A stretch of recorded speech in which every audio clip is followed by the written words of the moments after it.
नमस्कार मित्रांनो, पुन्हा एकदा स्वागत आहे तुमच्या सर्वांचं वीकली ॲनालायसिस व्हिडिओमध्ये. या वीकमध्ये आपण जेवढे काय ट्रेड घेतले होते ते सगळ्यांचं एक्सप्लेनेशन मी तुम्हाला आता देणार आहे इथं. ओके, तर बघा मंडे सोमवारीचा चालू झाला. पहिला ट्रेड आपण इथं एसएल खाल्ला. मिस्टेक ह्याच्यामध्ये एक थोडीशी काय झाली, मार्केटमध्ये बघा अपसाईडला फुल स्ट्रेंथ होती आणि लगेच आपण पहिल्याच एक थोडासा ट्रेंड चेंज झाला आणि त्याच्यामध्ये सेल साईडला एंट्री मारली. मग असं रिटेलर सगळेच एंट्री मारतात, त्याच्यामुळे फक्त आपण पण इथं ट्रॅप झालो आणि ह्या ट्रॅप नंतर आपण मग बाय डायरेक्शनला परत एंट्री प्लॅन केली बघा. इथं ह्याचा पण मार्केटने एसएल घेतला आणि मग डायरेक्शनमध्ये गेलं. रिझन सिंपल होतं बघा. आता जे रँडम लोक सेलला घुसले ना त्यांचे एसएल इथं होते अवेलेबल, मग ह्यांचे एसएल घेण्यासाठी मार्केटला अपसाईडला जायचं होतं, म्हणून आपण इथं एक स्ट्रॉंग कॅन्डल बघून बाय साईडला एंट्री मारली. पण ह्या ट्रेंडमुळे पण रँडम बायर पण घुसले मार्केटमध्ये. बोथ साईडला आपण ट्रॅप झालो त्या दिवशी, सोमवारच्या दिवशी. ठीक आहे बाबा, नो इश्यू, कधी कधी असं होतं. बाय डायरेक्शन एंट्रीचा पण स्टॉप लॉस घेऊन नंतर टार्गेट दिलं, पण आता ते लॉसमध्ये कन्सिडर करायचं आपल्याला. प्रॉफिट तर काय त्याच्यामध्ये झालेला नाही आहे. तुम्ही बरेच लोक म्हणतात की सर माझा मार्केट टॉप लॉस मारून जातं मार्केट डायरेक्शनमध्ये, कारण तुम्ही ट्रॅप होता. तसं मी पण तिथं सोमवारी ट्रॅप झालं होतं. त्यानंतर आला मंगळवार. हे बघा इथं आपण सेल डायरेक्शनला एंट्री प्लॅन केली होती. रिझन सिंपल आहे बघा. मार्केटमध्ये काय दिसतं तुम्हाला इथं 42 सायकोलॉजिकल नंबर आहे. सायकोलॉजिकल नंबरपासून मार्केट सपोर्ट घेऊन सकाळपासून हायर हाय हायर हाय हायर हाय हायर हाय मारत अपसाईडला गेला. किती हायर हाय मारले जर तुम्ही बघायला गेला, हे बघा, गेलं वर, आलं खाली, परत वर. ठीक आहे, एवढ्यामध्ये रिटेलर घुसले नसतील.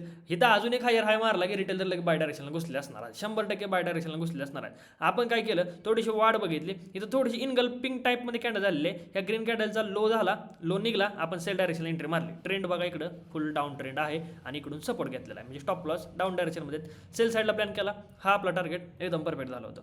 त्यानंतर पुढे बघा, हा सायकोलॉजिकल नंबरची स्ट्रॅटेजी गोल्डन ग्रुपचा आणि लर्निंग ग्रुपचा कोर्स बघून घ्या. त्याच्यामध्ये परफेक्टली स्ट्रॅटेजी सांगितले. काय सांगितलं होतं, 1 time support, 2 time support, 3 time support असेल मार्केटमध्ये. हे बघा इथं, आणि हा तिसरा टाइमचा सपोर्ट. ठीक आहे, 3 टाइम सपोर्ट आहे मार्केटमध्ये. लो निघताना मार्केटमध्ये 100% स्पाईक येणार. एकतर महत्त्वाची गोष्ट म्हणजे इथूनच मार्केटमध्ये बाईंग आली होती, म्हणजे रिटेलरने बाय केलं, त्यांचे एसएल 100% खाली असणार आहेत. ही बघा, ही एवढं मोठं रिजेक्शन आलं, 100% बाईंग आहे मार्केटमध्ये.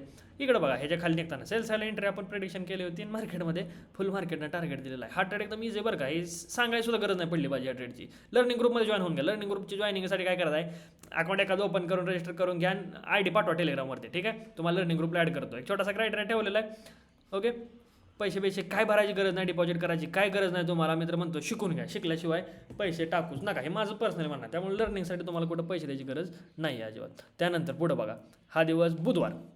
इथं बाय डायरेक्शनल प्लॅन केला, काय नाही ट्रेंड. आता ह्यावेळेस मात्र आपण ट्रॅप झालो नाही. ह्यावेळेस काय केलं आपण, ट्रेंड हायर आहे हायर आहे हायर आहे, फुल ट्रेंड आहे. ठीक आहे, मार्केटमध्ये जर बघायला गेला, रिसेंट लिक्विडिटी इथं होती, ही लिक्विडिटी मार्केटनं खाल्लेली आहे. ठीक आहे, प्लस काय झालं, पॅटर्न बघा, हेड अँड शोल्डर. बरोबर, रिटेलर काय करतात, सेल करतात, खालची लिक्विडिटी संपलेलं आहे. स्ट्रॉंग ग्रीन कॅन्डल बघितली, बाय डायरेक्शन एंट्री मारली, मार्केट चांगलं मुवमेंट केलं आणि परत डाऊन साईडला मार्केट आलेलं आहे. ठीक आहे, आपलं काय घेणं देणं आहे का, आपलं टार्गेट झालं. ह्याच्यामध्ये तुम्ही जर बघायला गेला, ह्याने काय केलं, फक्त इथली लिक्विडिटी स्वीप केली बघा. ही जी लिक्विडिटी आहे ना, ही स्वीप केली. आपण काय करतो, लिक्विडिटी एकतर खालची लिक्विडिटी घेतली, नेक्स्ट लिक्विडिटी टार्गेट इथंच आहे, 100% जाणार आहे मार्केट. गेलं अप साईडला, आपण स्ट्रॉंग कॅन्डल स्ट्रेंथ बघून एंट्री घेतले. काय काय बघायचं आहे, लिक्विडिटी बघायची आहे, ट्रेंड बघायचा आहे, कॅन्डलची स्ट्रेंथ बघायची आहे, पॅटर्न बघायचे आहेत, बस एवढंच सफिशियंट आहे मार्केटमध्ये.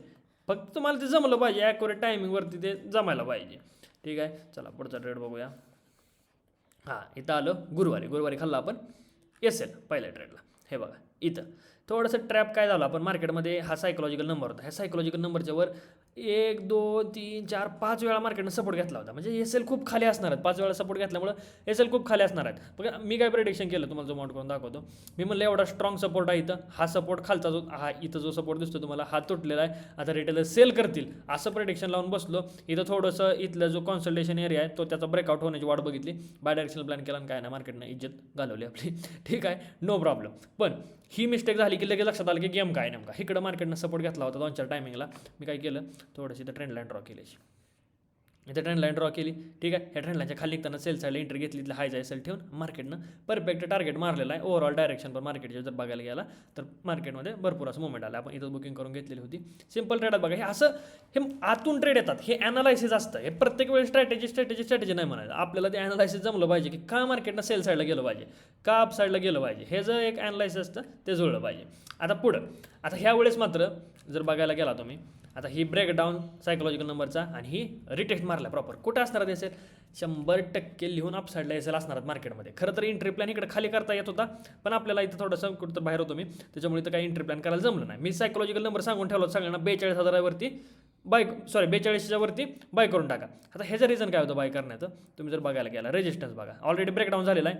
1 टाईम, 2 टाईम, 3 टाईम, 4 टाईम मार्केटनं रेजिस्टन्स घेतलेला होता. इथं निघताना आपण बाय डायरेक्शनल एंट्री प्लॅन केली होती. ह्या इथं स्ट्रॉंग ही कॅन्डल जी दिसते ग्रीन, ह्याच्या इथं मिडल एस एल लावला होता. मार्केट एक चांगलं मुवमेंट आपल्याला अपसाईडला दिलेलं होतं. बघा 60-70 पिपचे टार्गेट सफिशियंट असतात. उगं लॉंग घे म्हणून होल्ड करायचे नाईट ट्रेड, असं माझं पर्सनल तर म्हणणं आहे. आणि आजचा ट्रेड तर आता येड पण सांगल.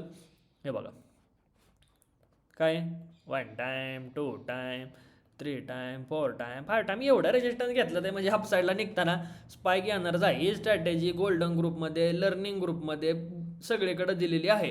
सगळ्यांनी जॉईनिंग करून घ्या, लर्निंगसाठी तुम्हाला बेस्ट आहे. आता काय विषय झाला आहे, बऱ्याच लोकांना ब्रोकरचा इश्यू लागला, एक्सएनएस, एक्सियम, कुठं काय अजून 2-4 ब्रोकर. तर एक सिंपल गोष्ट आहे, एक्सएनएचे अकाउंट रजिस्ट्रेशन बंद आहे. जे नवीन लोक येत आहेत त्यांना चालला मी एक्सएनएस प्रेफर करतोय. त्यानंतर मी अजून 2 ब्रोकर इंट्रोड्यूस करेन थोड्या दिवसानंतर तुम्हाला, ज्यांना ऑलरेडी खूप दिवसापासून जे मार्केटमध्ये आहेत किंवा ज्यांच्याकडे चांगले सफिशियंट पैसे आहेत त्यांनी ट्रायलसाठी पैसे टाकून बघू शकता. आपण रिसर्च केलेला आहे थोडासा.